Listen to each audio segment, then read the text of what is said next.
ಶಿವನ ವಾಹನ ನಂದಿ ಅನ್ನೋದು ಎಲ್ರಿಗೂ ಗೊತ್ತಿದೆ. ಆದ್ರೆ ಶಿವನೇ ನಂದಿ ಅನ್ನೋದು ಬಹುತೇಕ ಯಾರಿಗೂ ತಿಳಿದಿಲ್ಲ.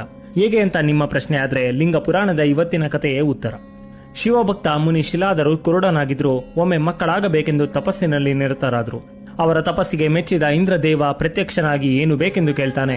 ದೇವಶತ್ರುಗಳನ್ನ ನಾಶ ಮಾಡಿದ 1000 ಕಣ್ಣುಗಳುಳ್ಳ ದೇವೇಂದ್ರನೇ ತನಗೆ ಮರಣವಿಲ್ಲದ ಮಗುವನ್ನ ಪ್ರಾಪ್ತಿ ಮಾಡೆಂದು ಶಿಲಾದ ಮುನಿ ಬೇಡಿಕೊಳ್ತಾರೆ. ಅಂತಹ ಬ್ರಹ್ಮನಿಗೂ ಕೂಡ ಮರಣವಿದ್ದು ಮರಣವಿಲ್ಲದ ಜೀವಿಯೇ ಇಲ್ಲ. ಅದಕ್ಕಾಗಿ ನೀನು ಕೇಳಿದಂತ ಮಗನನ್ನು ಕೊಡಲು ಸಾಧ್ಯವಿಲ್ಲ. ಆದ್ರೆ ನಿನಗೆ ಸರಿಸಮನಾದ ಪುತ್ರನನ್ನ ದಯಪಾಲಿಸುವೆ ಎಂದು ಅನುಗ್ರಹಿಸಿ ಅದೃಶ್ಯನಾದ ಇಂದ್ರ.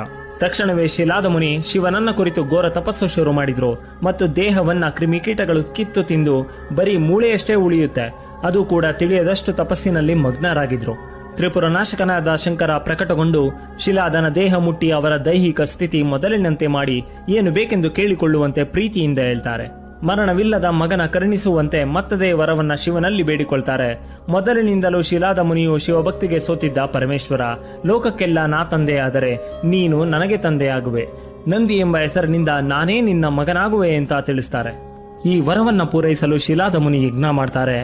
ಮತ್ತೆ ಅದೇ ಯಜ್ಞಾಂಗದಲ್ಲಿ ಪ್ರಳಯಾಗ್ನಿಯಂತೆ 3 ಕಣ್ಣು, 4 ತೋಳು, ಜಡೆ, ಕಿರೀಟ, ಶೂಲ, ಟಂಕ, ಗದೆ, ವಜ್ರದ ಆಭರಣಗಳ ಜೊತೆ ವಜ್ರದ ಕೋರೆ ಹಲ್ಲುಗಳನ್ನೊಡಗೂಡಿ ಶಿವನೇ ನಂದಿಯಾಗಿ ಜನಿಸ್ತಾನೆ. ಮುಂದೆ ನಂದಿಯು ಶಿವಭಕ್ತನಾಗಿ ಪರಮೇಶ್ವರನನ್ನ ಭೇಟಿಯಾಗಿದ್ದೇ ಮತ್ತೊಂದು ಕತೆ.